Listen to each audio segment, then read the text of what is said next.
बीडच्या गेवराईमधील आंदोलक शेतकऱ्याची प्रकृती खालावलेली आहे। उपोषणाच्या स्थळी शेतकऱ्यांना सलाईन लावण्याची वेळ आली आहे। आपल्या विविध मागण्यांसाठी शेतकऱ्यांचं गेल्या 16 दिवसांपासून आंदोलन सुरू आहे। प्रशासनाने दखल न घेतल्याने शेतकऱ्यांनी जलत्याग आंदोलन देखील आता सुरू केलंय। पर्यायी शेतकऱ्यांची तब्येत ही खालावलेली आहे, त्यांना सलाईन लावण्याची वेळ आलेली आहे।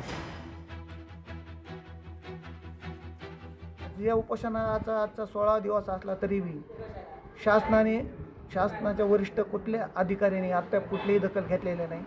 कार्यकारी अभियंता असो किंवा जिल्हाधिकारी असो, तहसीलदार असो, कोणीच आमच्या उपोषणाची दखल घेतली नाही। ते आम्हाला भेट द्यायला आले नाही, आमचं म्हणणं त्यांनी जाणून घेतलं नाही। त्याच्यामुळं आम्ही 2 दिवसापासून जलत्याग केलेला आहे आणि हे जलत्याग जोपर्यंत शासन आमच्या मान्य करणार नाही तोपर्यंत आम्ही पाणी पिणार नाही।